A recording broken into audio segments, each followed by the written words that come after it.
Hola, ¿qué tal? Muy buenas tardes a todos y muchas gracias por conectarse. El pasado 25 de julio conmemoramos el centenario de Rosalind Franklin. Ella es mejor conocida por su trabajo pionero que guió a James Watson y a Francis Crick a descubrir los secretos del ADN, pero también porque la mayor parte de su investigación la pasó desentrañando las estructuras moleculares del carbón y los virus. A nombre del Planetario y Centro Interactivo de Jalisco Lunaria, sean todos bienvenidos a esta charla titulada Semblanza de un ícono femenino en la ciencia, Rosalind Franklin. Mi nombre es David Ángel, soy operador del Domo Planetario Lunaria y tengo el gusto de poder darle la bienvenida a la doctora Mónica Ureña. Ella es profesora e investigadora titular del Laboratorio de Biología de la Neurotransmisión, así como del Departamento de Biología Celular y Molecular en el Centro Universitario de Ciencias Biológico-Agropecuarias CUPA de la Universidad de Guadalajara. Sin más preámbulo y muy contentos de que nos acompañe, les cedemos la palabra a la doctora Mónica Ureña. Muy buenas tardes, doctora. Hola, buenas tardes. Pues muchas gracias. Agradezco de manera profunda, amistosa al planetario que me haya considerado para poder platicar el día de hoy con el público acerca de Rosalind Franklin. Bien, entonces, como ya lo comentaban, Rosalind Franklin es alguien que trabajó desenmarañando estructuras, primero atómicas y después moleculares. Rosalind Franklin, su nombre completo es Rosalind Elsie Franklin. Ella nació el 25 de julio de 1920 y bueno, estamos celebrando el centenario de su nacimiento. Muere muy joven, el 16 de abril de 1958, a la edad de 37 años, y de formación ella obtuvo un doctorado en química física en el Newham College de la Universidad de Cambridge. Es, como lo comentaban, conocida por haber elaborado los análisis cristalográficos que condujeron a el modelo estructural de la doble hélice del DNA o ácido desoxirribonucleico. Es descrita en cartas personales por sus colegas como Dark Lady, Terrible Rosie o Bad Tempered Blues Stocking. Esto haciendo referencia un poco a que era alguien muy reservado en su trabajo de investigación, era alguien de mucha temple y solía utilizar calcetas azules. Pero estos comentarios pues han sido tomados como parte de cierto desdén hacia ella. Es considerada en la actualidad como un personaje emblemático en la ciencia y particularmente para lo que conocemos en la actualidad como mujeres STEM, que son aquellas que se han dedicado en su vida profesional a la ciencia, la tecnología, la ingeniería y las matemáticas.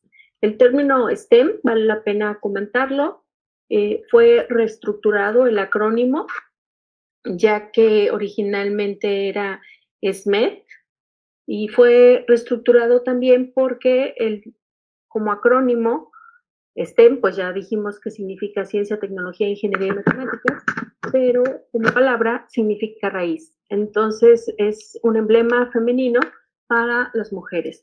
El reconocimiento a la trayectoria de Rosalind Franklin pues ha llevado a que se escriban varias novelas, a que se utilice como ícono en muchos eventos científicos, particularmente donde se le quiere dar relevancia a las mujeres, e incluso descubrí, preparando esta presentación, que incluso existen una obra de teatro y hay algunas novelas flotando en el ambiente literario acerca de Rosalind Franklin.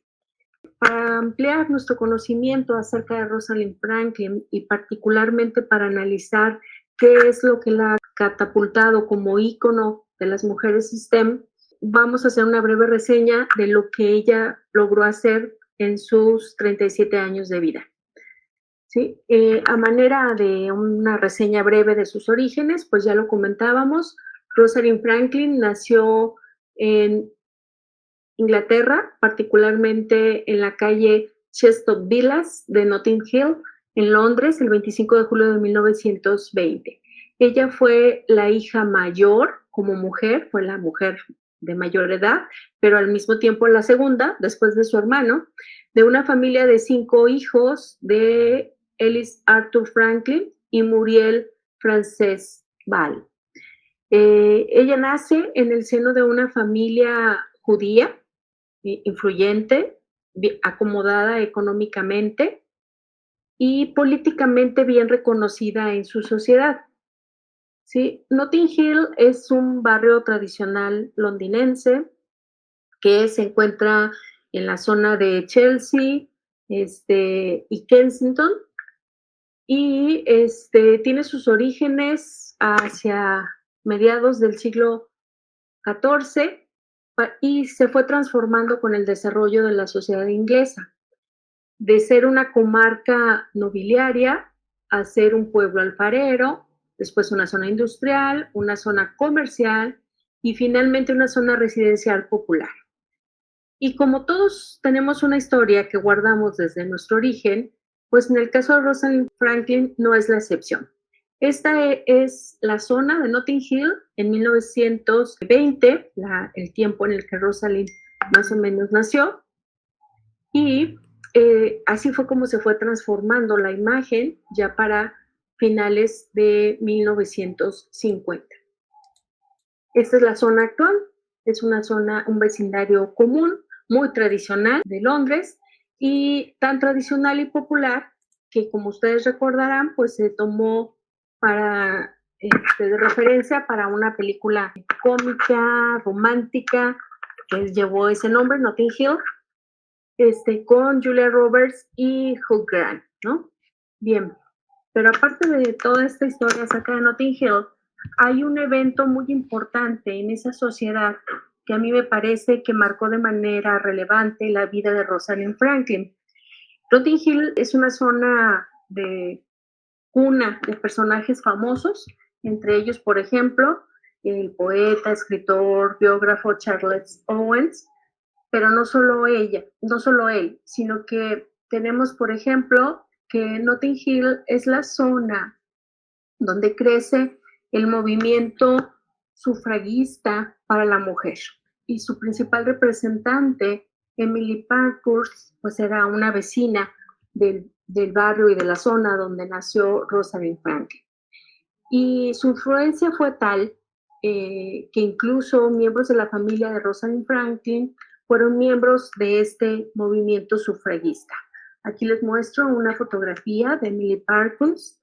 El movimiento sufragista fue aprobado en 1918 y a partir de entonces las mujeres pueden votar en Londres, pero al principio solo votaban mujeres que fueran mayores de 30 años de edad.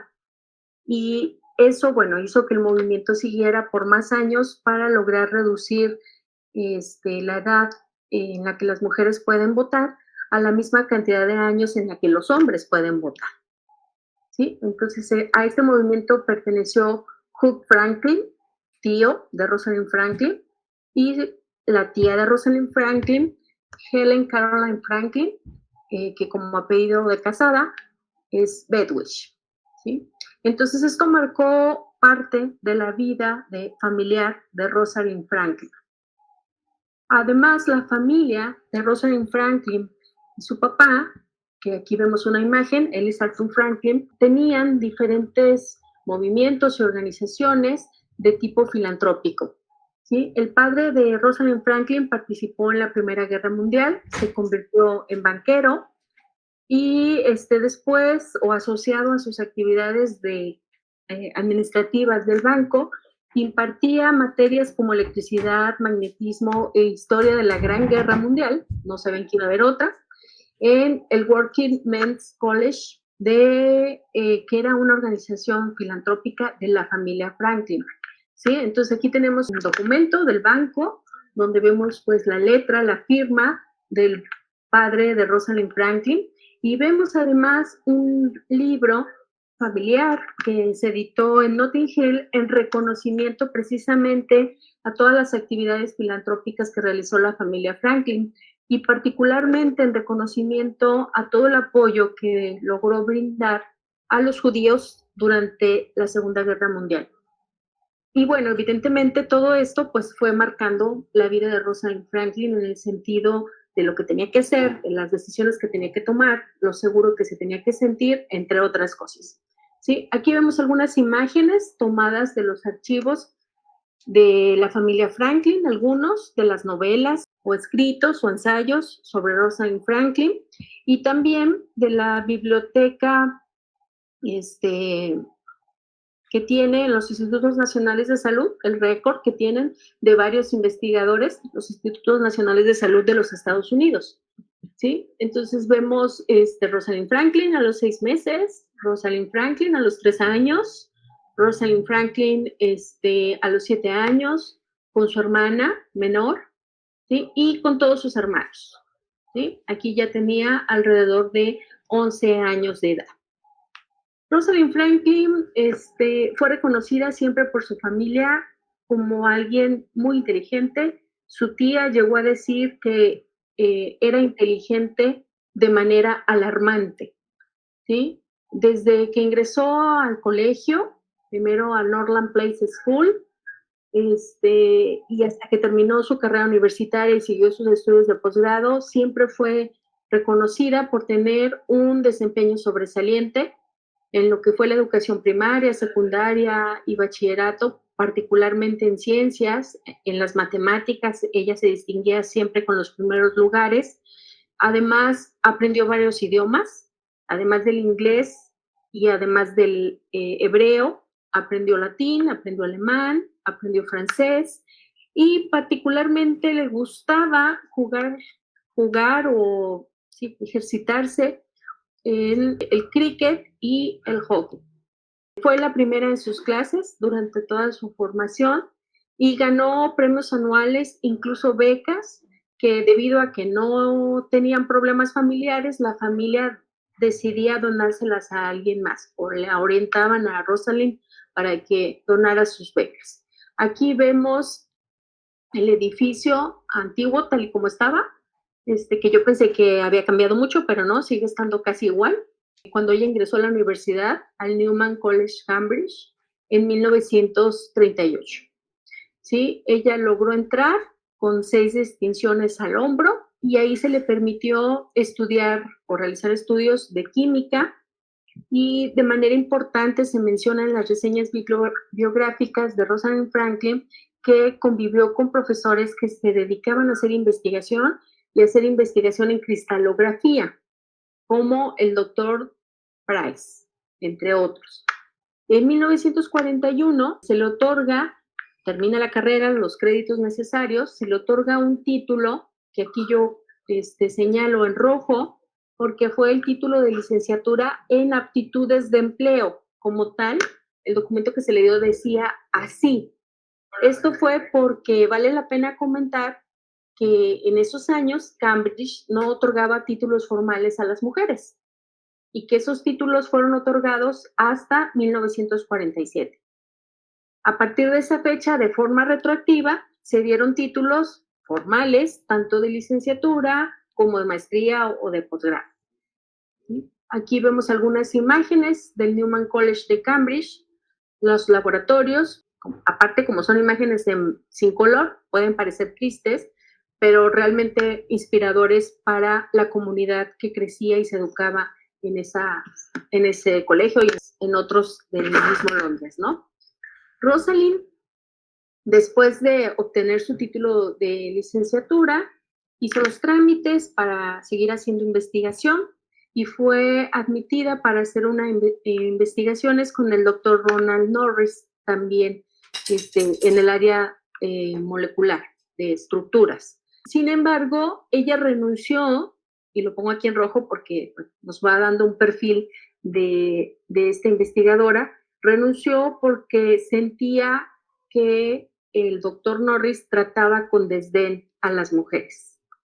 ¿Sí? Entonces, por la época, los años, ya estábamos con los problemas de la Segunda Guerra Mundial y en ese momento era obligatorio, tanto para hombres como para mujeres, llevar a cabo el servicio militar nacional. Entonces ella cumplió con su servicio militar, hizo varias actividades ayudando en lo que se podía, en los hospitales, en las atenciones, en algunos cálculos, y para 1942 finalmente consiguió un trabajo, comenzó a trabajar como asistente de investigación en la Asociación Británica para la Investigación y el Uso del Carbón.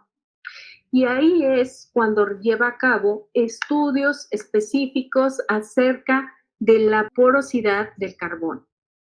Primero comparándolo con el helio y después estableciendo cómo la porosidad del carbón podía determinar sus capacidades, ya fuera como combustible o para fabricar aparatos de guerra. Evidentemente en ese momento eran importantes y necesarios.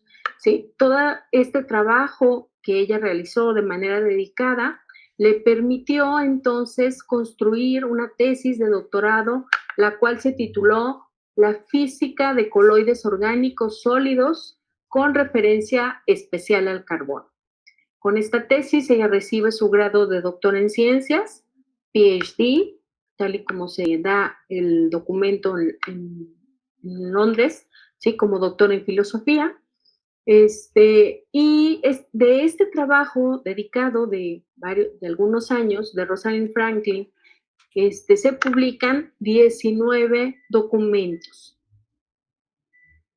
Al final de esta etapa, pues estamos llegando también al final de la Segunda Guerra Mundial, y entonces Rosalind Franklin, entusiasmada por salir de Londres e ir a otros países, contacta a una amiga que fue compañera de ella durante la universidad y que es Adrienne Well. Adrienne Well es francesa, había sido alumna de Marie Curie y le ayudó a buscar vacantes en Francia. Se describe en las biografías de Rosalind Franklin que Francia siempre fue atractiva para ella, que además fue la mejor época desde su punto de vista, la pasó muy bien y para ella la vida en Francia era mucho más agradable que la vida en Londres. En 1946 conoce al director de el Centro Nacional de Investigación Científica de Francia, el Centre National de la Recherche Scientifique, y en 1947 se integra al laboratorio de Jacques, en francés es Jacques Marie, que es también un cristalógrafo, que en particular se dedicaba a aplicar la cristalografía de rayos X a sustancias amorfas. En ese tiempo en particular, dependiendo de las necesidades, él realizaba estudios para ver las fibras de los telares, de diferentes telares, entre ellos el lino, y para poder establecer la calidad de los materiales. ¿Sí? Inicialmente, Rosalind Franklin, con su experiencia en el carbono, pues llegó a aplicar la difracción de rayos X o cristalografía al estudio del grafito. ¿Sí? En 1950, tras la insistencia de su familia, ella busca posibilidades de regresar a Londres. Sin embargo, en las cartas personales de Rosalind Franklin se menciona que pues ella no estaba tan contenta de regresar a Londres. Finalmente, ella logra recibir una beca, la beca Turner Newall, y con esa beca se incorpora al King's College de Londres, donde se le aprueba la beca por 3 años para realizar trabajos de investigación en cristalografía. Aquí vemos imágenes de la época de Rosalind Franklin en Francia. A ella le gustaba mucho hacer campismo, ¿sí? Estas imágenes todavía son de Francia y esta imagen que vemos aquí abajo es justamente a su regreso a Londres en 1950. Entonces regresa a Londres, se incorpora al King's College y en 1951 ella empieza a trabajar con el doctor John Randall, que originalmente la había contactado para hacer trabajo de cristalografía de rayos X en proteínas y lípidos. Cuando ella llega, hay un trabajo que está ahí pendiente en el laboratorio y el investigador que lo estaba realizando, que es esta persona que ven ustedes en la imagen inferior, y que es Maurice Wilkins, él estaba de vacaciones. Y al jefe, que era el doctor John Randall, le interesaba que el trabajo que había hecho Wilkins se terminara lo más pronto posible. ¿Por qué le interesaba? Porque el estudio que estaba haciendo Wilkins era precisamente acerca de la estructura del DNA.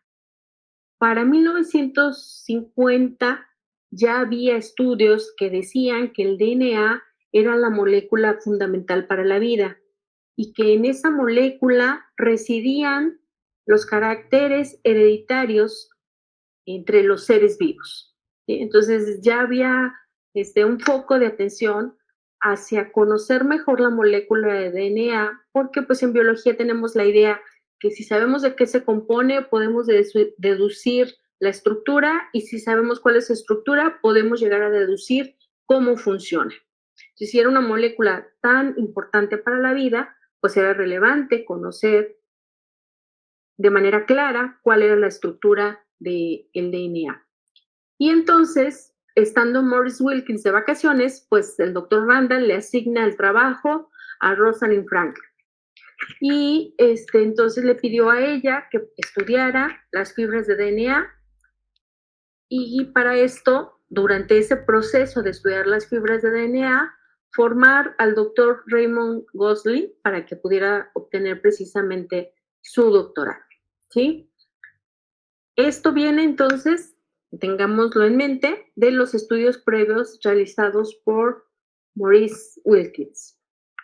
¿Sí? Desde el principio, entonces, cuando Wilkins llega, pues se siente relevado por Franklin. Y todos los biógrafos, todas las notas respecto a la relación de Rosalind Franklin con Maurice Wilkins describen que nunca fue realmente amistosa y incluso no fue amable. Esta es una cita de uno de los libros biográficos de Rosalind Franklin, escrito por Brenda Maddox, quien dice que Franklin hablaba de manera concisa, directa, impaciente, mientras miraba fijamente a los ojos. En cambio, Wilkins era tímido, premeditaba sus palabras y evitaba el contacto visual. Utiliza ella esa frase para establecer las diferencias de personalidad entre Rosalind Franklin y Maurice Wilkins. Bien, entonces, hablando de esa carrera por establecer la estructura del DNA, Franklin y Gosling logran descubrir que hay dos formas en las que se pueden presentar las moléculas de DNA. Una forma A, delgada y larga, una forma B, corta y ancha. No voy a hablar mucho de los aspectos moleculares. Y para evitar problemas, lo que hace el doctor Randall es que divide el trabajo. Le asigna a Rosalind Franklin y a Gosling la descripción precisa de la forma A y a Wilkins la descripción precisa de la forma B, para tratar de evitar las confrontaciones. En este punto, la técnica de cristalografía había sido radicalmente mejorada por el trabajo intenso de Franklin y Gosling. Entonces, Franklin siguió insistiendo en mejorar la calidad de las imágenes, aumentar la resolución, y en enero de 1953, analizando todos los resultados, todos sus análisis, ella logró establecer que ambas formas, tanto la A como la B, eran formas helicoidales, ¿sí? En ese momento, ella decía que podían ser 2 hebras, 3 hebras, 4 hebras de polinucleótidos, pero estableció claramente que los fosfatos tenían que estar hacia afuera de la molécula, ¿sí? A partir de estos trabajos, ella logra escribir 3 artículos, 2 de ellos publicados en el Journal Acta Cristalográfica, y el 6 de marzo de 1953, estos artículos ya estaban publicados, un día antes de que se enviaran o se publicaran otros trabajos acerca de la estructura. La mejor imagen, o la imagen que mejor ayudaba a explicar la estructura del DNA, es la fotografía catalogada por Franklin como la número 51. ¿Por qué lo menciono? Pues porque esta fotografía se ha vuelto muy famosa, ¿sí? ¿Quién más estaba en la carrera por establecer la estructura del DNA? Pues tenemos aquí otro de los grandes investigadores, que es el doctor Linus Carl Pauling. Él es un químico, fue más bien un químico estadounidense. Ha sido enlistado entre los 20 científicos más influyentes del siglo XX. Él transitó, como lo describe él mismo, desde la química pura a la bioquímica, la biología molecular y la biomedicina. Su desarrollo científico más fructífero fue en Caltech, la Universidad Tecnológica de California, en los Estados Unidos, y él también aplicó la cristalografía de rayos X y logró, mediante esa técnica, establecer la estructura de las moléculas biológicas, particularmente de las proteínas, y esa estructura era una estructura alfa hélice. Describió la estructura de muchas proteínas, hizo diferentes estudios. Después de sus éxitos describiendo la estructura de las proteínas, se concentró en tratar de describir una estructura del DNA, pero los modelos que propuso fueron erróneos. Pauling recibió el Premio Nobel de Química en 1954 y también el Premio Nobel de la Paz en 1962 por ser activista en contra del proyecto Manhattan, que llevó a la construcción de la bomba atómica en la Segunda Guerra Mundial. Bien, ¿quiénes eran los otros corredores en esta carrera por establecer la estructura del DNA? Pues tenemos a James Davy Watson, que nació en 1928, que todavía está vivo. Es un biólogo estadounidense que realizó un doctorado en zoología. Fue doctor en ciencias a los 22 años, uno de los más jóvenes en su época. ¿Sí? Tenemos también a Francis Harry Compton Crick, mejor conocido solo como Francis Crick. Nació en 1916, murió en 2004. Él es un físico, se convirtió en biólogo molecular y hacia el final de su vida, él mismo se catalogaba como neurocientífico. Inglés, y obtuvo un doctorado en viscosidad del agua. Luego tenemos a Maurice Wilkins, que ya lo vimos en algunas fotos, y que era pues el compañero directo de Rosalind Franklin en el mismo laboratorio. Él fue un físico inglés que obtuvo un doctorado en física nuclear. Interesantemente, él sí formó parte del proyecto Manhattan y también de forma interesante, nació el mismo año que Crick y murió el mismo año que Crick. Entonces aquí vemos la imagen de James Watson, la imagen de Francis Crick, quienes colaboraron. Ellos estaban juntos en la Universidad de Cambridge, específicamente en el laboratorio Cavendish, y ahí ellos también estaban interesados por establecer cuál era la estructura del DNA. Pero de manera muy importante, estaban influenciados por su jefe, director, que era el doctor Lawrence Bragg, con la idea de lograr establecer la estructura del DNA antes de que un estadounidense, que era Linus Pauling, lo lograra establecer. Entonces, tanto el doctor Bragg como el director tutor de tesis de Crick, que era Max Perutz, le insistían mucho en que lograran ambos, Watson y Crick, establecer la estructura del DNA lo más pronto posible y que fueran ellos primero antes de que lo hiciera Linus Pauling. Entonces, Max Perutz, como jefe, tuvo acceso a algunos documentos que se presentaron a manera de informe de los trabajos de Rosalind Franklin. Y ese informe se lo compartió a Crick. ¿Sí? Eso y la relación que ellos dos tenían con Wilkins los llevó a poder establecer una estructura. Y Wilkins, en algún momento, les facilitó el acceso a la fotografía 51 que habíamos mencionado antes, y esto que compartían y discutían en diferentes foros científicos, como lo vemos aquí. Aquí tenemos a Rosalind Franklin, y aquí tenemos a Francis Crick en un evento sobre cristalografía, ¿sí? Esto que ellos compartían, discutían, se criticaban, ¿sí? Los llevó al final a lograr establecer la estructura de la doble hebra del DNA, ¿sí? Entonces, sabiendo que había todas estas contribuciones, el editor de la revista Nature tomó o les dio la posibilidad a los 3 actores principales o a los 3 grupos principales de trabajo a generar un manuscrito, ¿sí? Entonces, aquí tenemos la imagen representativa del artículo que escribieron Watson y Crick acerca de la estructura molecular de los ácidos nucleicos y específicamente describiendo una estructura para el DNA, que se publicó en 25 de abril, en el volumen del 25 de abril de 1953. Este artículo se publicó en primer lugar, seguido por el artículo de Wilkins, que también hablaba acerca de la estructura molecular de los ácidos nucleicos, particularmente de aquellos que tenían, acá decía desoxirribosa, pues acá le pusieron desoxipentosa.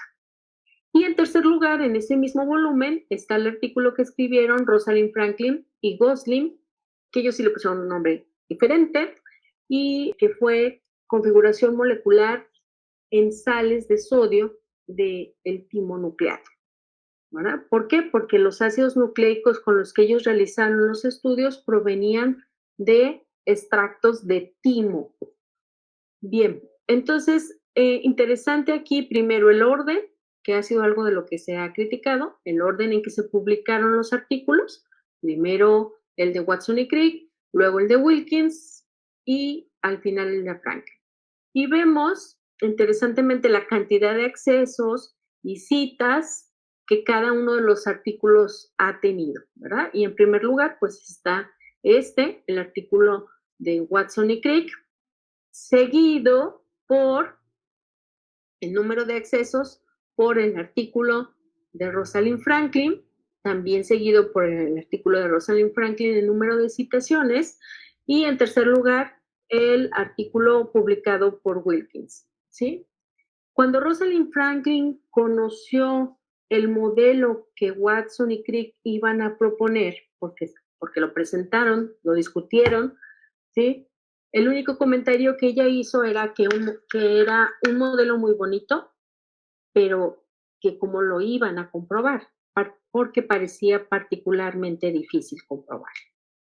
Entonces, finalmente estos trabajos, aunque eran interesantes, aunque eran bonitos, como dijo Rosalind Franklin, en un principio no fueron aceptados por la comunidad científica. Entonces, tenía que seguirse trabajando acerca de la estructura de los ácidos nucleicos y tendrían que seguirse reuniendo más pruebas para que finalmente la comunidad científica aceptara que el DNA es una estructura de 2 hebras que giran de forma conjunta y que es a lo que le conocemos como doble hélice, ¿sí?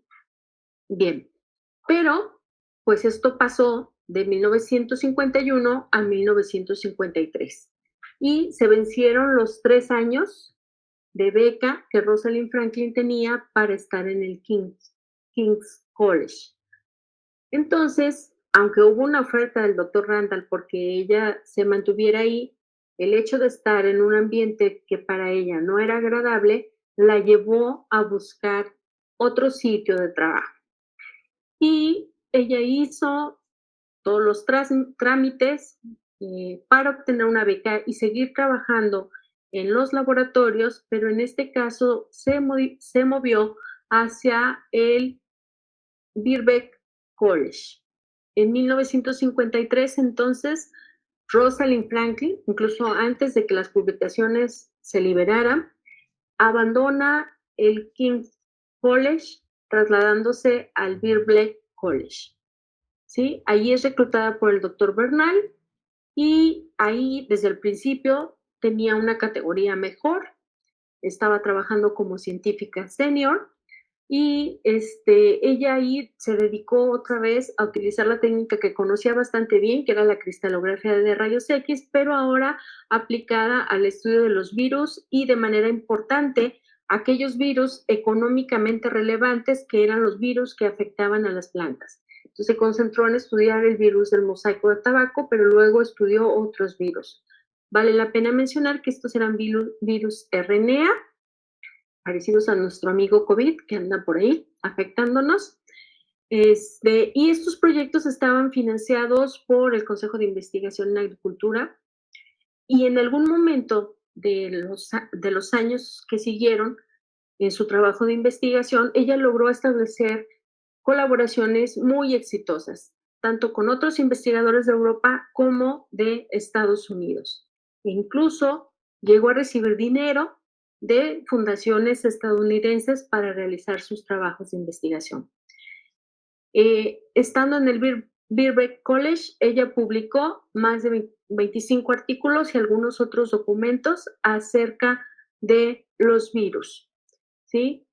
Esta carta que tenemos aquí en imagen es la carta donde se le pide a Franklin que ya que va a abandonar el grupo que estudiaba el DNA, deje todo el material, la información, las notas de campo, todo en el laboratorio porque es propiedad del laboratorio.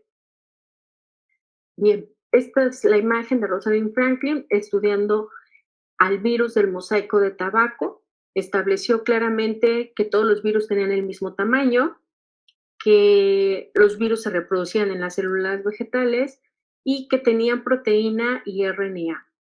Los trabajos que sus estudiantes continuaron llevaron a la determinación completa de la estructura del virus del mosaico de tabaco. En este momento, pues llegamos casi al final de la vida de Rosalind Franklin y vale la pena mencionar algunos aspectos personales que la describían y con los que ella se describía. Entonces, en principio, Rosalind Franklin se describía como una persona agnóstica, es decir, no podía decir que no existía Dios, pero tampoco podía demostrar que existía Dios, ¿no? Entonces estaba en esa balanza. Sin embargo, a pesar de ser agnóstica, pues ella siempre fue fiel a las tradiciones judías. Siempre refirió que prefería el estilo de vida francés que el estilo de vida inglés. Sufrieron la guerra junto con su familia, pero logró superarla. Como lo comentaba, ella disfrutaba del campismo y la naturaleza. Y de 1953, cuando dejó al grupo que estaba estudiando el DNA, hacia 1958, hasta antes de morir, visitó varias veces los Estados Unidos. Ella se definía directamente como una soltera judía y las biografías establecen que nunca tuvo una relación personal seria. Entonces, la describen como una persona introvertida. En 1957 en 1956, perdón, empezó a tener algunos problemas de salud, de inflamación y finalmente, al ir a visitar al médico, fue sometida de forma urgente a cirugía para retirarle tumores abdominales. Estos tumores a la larga se describieron como un cáncer de ovario que ocasionó varias recaídas hasta que el 16 de abril de 1958 muere a causa de esta enfermedad. Algunos biógrafos han discutido acerca de si esta enfermedad fue a causa de los rayos X o si había solo predisposición genética.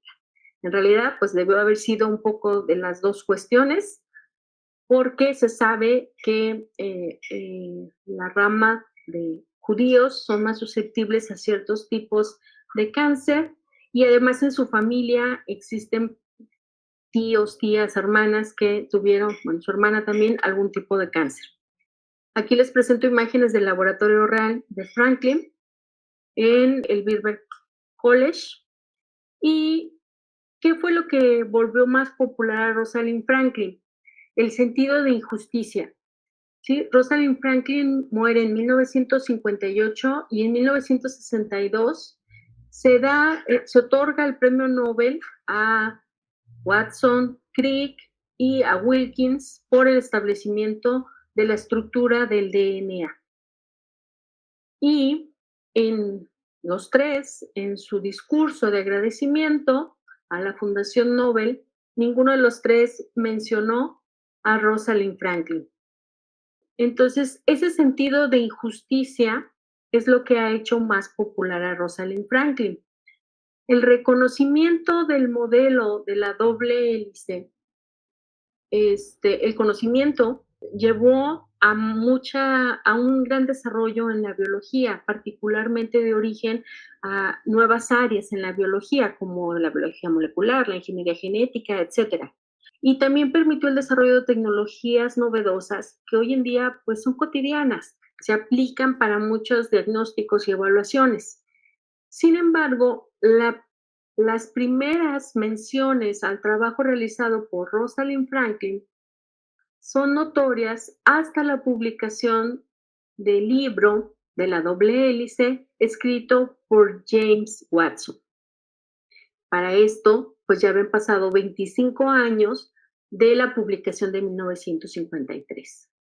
Entonces, a partir de esa publicación empezaron a surgir varios artículos, varios comentarios, hubo biografías específicas de Rosalind Franklin, donde se acusaba a los caballeros alrededor de Rosalind Franklin de haber actuado de forma sexista. Entonces, en esta diapositiva les muestro algunas de las carátulas de las tres biografías más conocidas de Rosalind Franklin. La primera, escrita por Anne Sayre, la segunda, escrita por Brenda Maddox, y la tercera, escrita por la hermana de Rosalind Franklin. Entonces, particularmente el documento de Sayre es un documento donde afirma que Rosalind Franklin fue víctima del sexismo.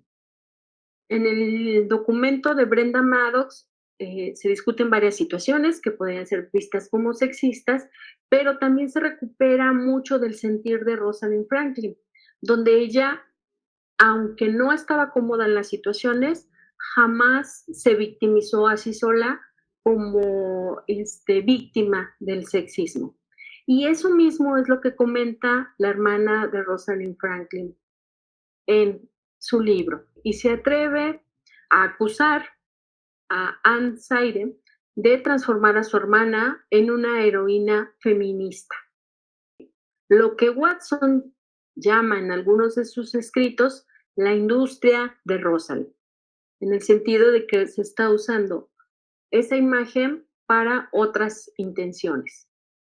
Sin embargo, bueno, víctima de sexismo o no, todos estos escritos y otros llaman la atención hacia Rosalind Franklin y ella se vuelve realmente muy popular.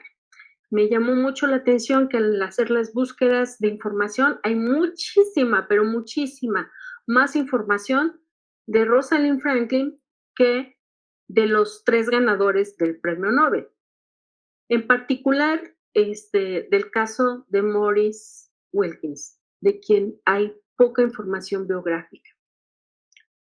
Y al cabo de los años, pues se le hicieron reconocimientos a Rosalind Franklin en diferentes niveles. Aquí vemos la placa que está en el King College para referirse a Rosalind Franklin y a sus trabajos acerca del estudio de las estructuras moleculares del DNA.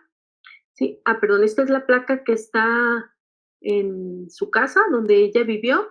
La placa de la parte inferior es la placa que está en el King College y este es un área de reconocimiento a Rosalind Franklin donde se muestran ampliaciones de las diferentes fotografías que ella obtuvo de los cristales de DNA y este es el equipo con el que ella logró obtener estas imágenes.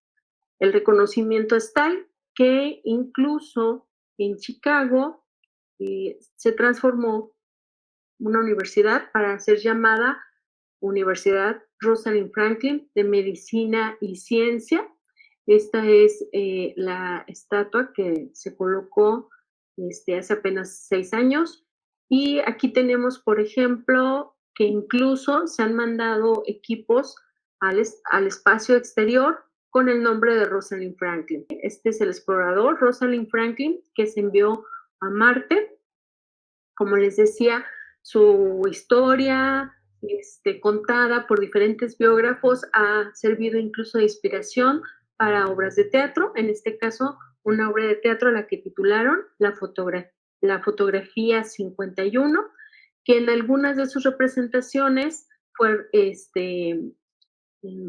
personificada Rosalind Franklin por la actriz Nicole Kidman. Estas son solo algunas de las páginas que yo revisé, aparte de algunos artículos que pongo a su disposición. Pueden contactarme a través de mi correo electrónico y con mucho gusto les comparto los documentos que logré encontrar. Particularmente valiosos son las colecciones de los Institutos Nacionales de Salud de los Estados Unidos, los artículos originales, algunos de ellos que aparecen en Google Scholar, páginas de biografía de científicos, lo que se encuentra en la biblioteca de la Universidad de Oxford, que también son colecciones muy importantes, entre otros documentos, ¿sí? Y bueno, les quiero compartir, vamos a ver si se deja, o que no. Quería compartirles un video, pero parece que no se quiere descargar. De cualquier forma, este video es un video de la vida de Rosalind Franklin, publicado en YouTube por la Universidad de Valencia, así que seguramente lo pueden buscar y analizarlo a fondo.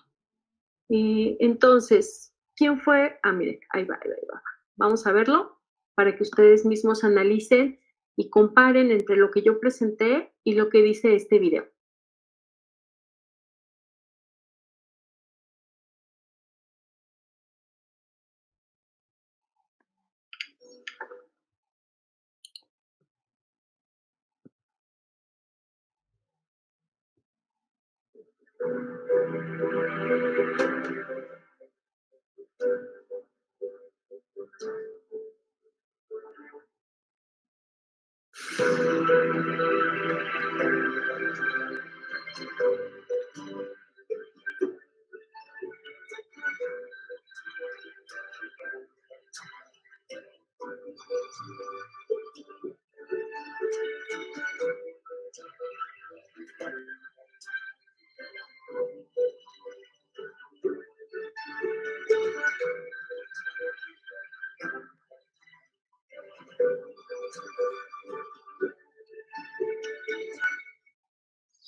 Bien, como acaban ustedes de ver en el video, pues lo más importante o lo que yo rescataría como más importante es el reconocimiento a la dedicación, a la tenacidad y a la persistencia que Rosalind Franklin mostró en su carrera como científico, ¿sí? Donde incluso las condiciones adversas pues no la llevaron a vencerse, ¿no? Buscó alternativas que, como ella dijo en algún momento, tal vez no eran las más exitosas o las más llamativas al principio, pero al final le permitieron obtener satisfacciones, le permitieron seguir trabajando y le permitieron generar conocimiento muy valioso. Entonces, pues de mi parte es todo lo que yo les quería compartir. Quedo abierta a dudas, preguntas, comentarios. Y para terminar de agradecerles su atención, pues les comparto una de las frases más populares de Rosalind Franklin, que dice más o menos así, ¿sí? La ciencia y la vida cotidiana no pueden y no deben de ser separadas. Gracias. Muchísimas gracias por esta interesante charla, doctora. Y pues desde el Planetario Lunaria también manifestamos este sentir de gran injusticia sobre Rosalind Franklin. Y a mí me gustaría exponerle un par de dudas, si me lo permite. Claro que sí. La primera sería, desde su punto de vista, doctora, ¿de qué forma podría actualmente, desde la sociedad científica, hacérsele justicia a toda esta sombra de género que ha opacado muchos años a todas esas muy importantes aportaciones femeninas en la ciencia? Sí, bueno, ¿de qué manera hacerle justicia? Pues yo creo que en principio es reconocer el valor tan grande que tiene y ponerla en un sentido de equidad, ¿sí? A mí lo que me parece más riesgoso es esas tendencias a veces feministas de querer de dar preferencia a algo solo porque es de una mujer. Yo creo que en la ciencia el juicio no debe de nublarse.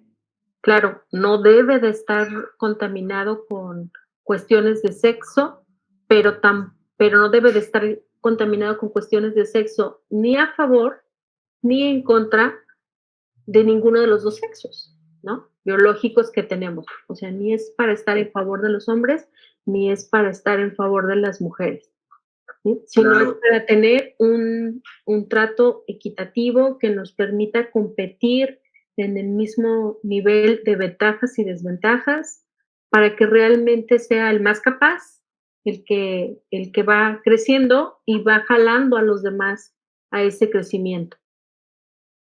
claro, muchas gracias. Y la otra sería, para el estudio del llamado ADN oscuro, ¿han surgido nuevos métodos de observación de estructuras? Ah, este, hay diferentes métodos actualmente para estudiar las estructuras. Los métodos actuales son más bien predictivos y utilizan, más bien modelaciones moleculares. No sé exactamente a qué se refieren con el DNA oscuro. ¿La pregunta es tuya o es de alguien más? Es mía, es de lo personal. Me llama la atención el tema del ADN oscuro. Pero, ¿qué es el DNA oscuro? ¿Dónde lo leíste o a qué hacían referencia con eso del DNA oscuro?